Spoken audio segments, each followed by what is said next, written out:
मन परिस्थितियों की गणना हमेशा अतिरेक में ही करता है।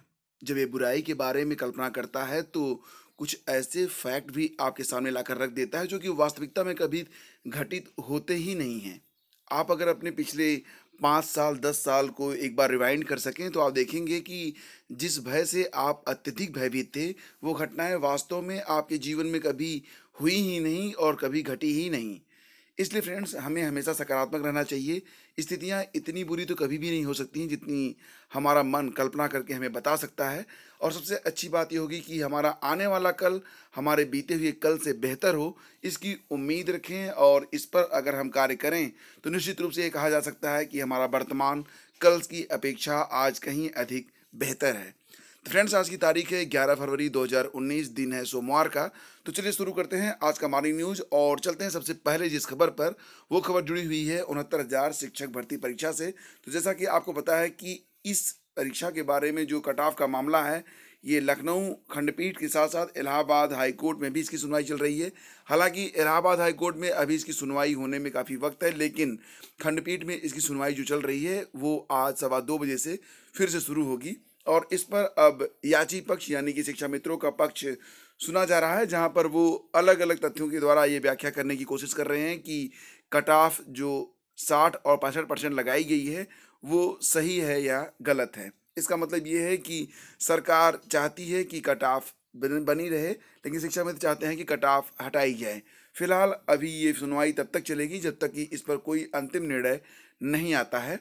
और इसी के साथ अगर बात करें एल टी गेट एग्ज़ाम के बारे में, तो एल टी गेट एग्ज़ाम के परिणाम को लेकर लोगों के मन में काफ़ी शंकाएं हैं कि परिणाम कब तक जारी होगा। लेकिन जहां तक सूचना प्राप्त हुई है फ्रेंड्स, तो इसके बारे में एक न्यूज़ ये भी निकल के आ रही है कि एल टी गेट का परिणाम निकालने से पहले आयोग इस बात पर विचार कर रहा है कि कहीं उत्तरमाला न जारी करने पर यह मामला भी कोर्ट में न पहुंच जाए और जो थोड़ी सी जल्दी की जा रही है परिणाम को जारी करने में, वो जल्दी बहुत अधिक देरी में न बदल जाए। क्योंकि बात ये होती है कि बहुत सारे पक्ष इसके लिए भी तैयार रहते हैं और अब याचिकाएं तो रोज ही पड़ती रहती हैं। तो फ्रेंड्स ये होगी दो मुख्य खबरें और अब आगे चलते हैं और आपको बता दें कि इस बार सिर्फ ऑफलाइन होगी उत्तर प्रदेश राज्य संयुक्त प्रवेश परीक्षा, यानी कि पहली बार बाहर के छात्रों के लिए आरक्षित की गई हैं 20% सीटें। डॉक्टर एपीजे अब्दुल कलाम तकनीकी विश्वविद्यालय की ओर से आयोजित उत्तर प्रदेश राज्य संयुक्त प्रवेश परीक्षा 2019 इस बार सिर्फ ऑफलाइन होगी।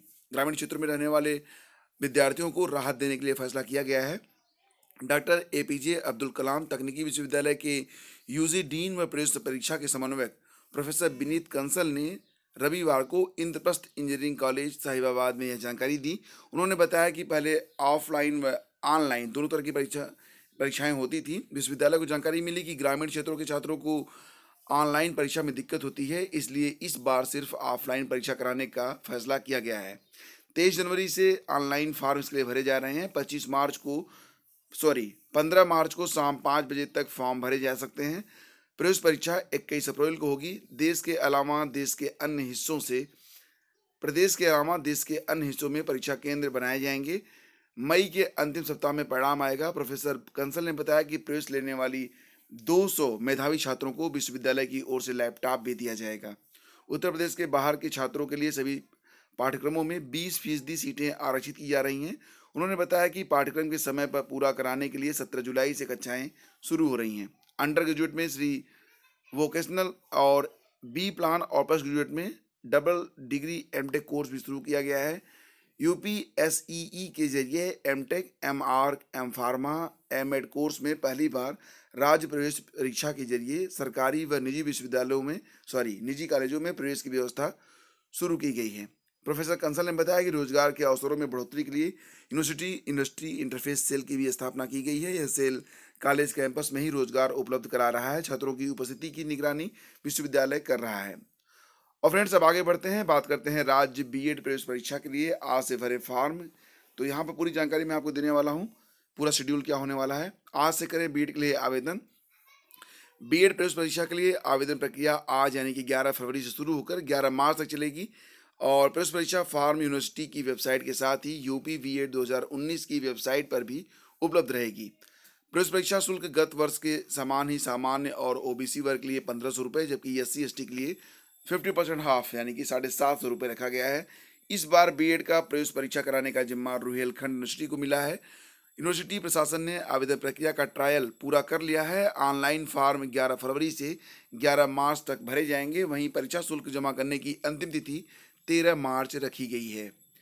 प्रवेश परीक्षा की संभावित तिथि 11 अप्रैल निर्धारित की गई है और परीक्षा का परिणाम 10 से 15 मई के बीच आने की संभावना जताई जा रही है।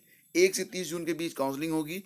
1 जुलाई से बीएड का शैक्षिक सत्र शुरू कर दिया जाएगा। इसके अलावा अभ्यर्थियों का सीधा प्रवेश और उसके प्रमाणन की अंतिम तिथि 10 जुलाई निर्धारित की गई है। आवेदन फॉर्म यूनिवर्सिटी की वेबसाइट mjpru.ac.in और upbed2019.in पर उपलब्ध है। बीएड प्रवेश परीक्षा के स्टेट कोऑर्डिनेटर प्रोफेसर B.R. कुलकृति ने बताया कि आवेदन फॉर्म का प्रारूप तैयार कर लिया गया है। 11 फरवरी से अभ्यर्थी ऑनलाइन आवेदन कर सकते हैं। तो फ्रेंड्स, ये थी आज की खबरें और आपको अपडेट करने के लिए हम समय समय पर ऐसी ही कुछ विश्वसनीय खबरों को लेकर आते रहते हैं। चैनल पर अगर आप पहली बार हैं तो चैनल को सब्सक्राइब करें, बेल आइकन को जरूर प्रेस करें ताकि हर वीडियो की नोटिफिकेशन आपको मिलती रहे। फ्रेंड्स, यहाँ पर लोअर पीसीएस के साथ साथ सीटेट परीक्षा और अन्य प्रतियोगी परीक्षाओं की तैयारी भी पूरी कंप्लीट तरीके से कराई जाएगी। बहुत जल्दी हमारी लोअर पीसीएस के लिए क्लासेज स्टार्ट हो रही हैं और इसके लिए आप लोग भी तैयार रहें। बहुत बहुत धन्यवाद। मिलते हैं अगले वीडियो में, तब तक के लिए नमस्कार, जय हिंद।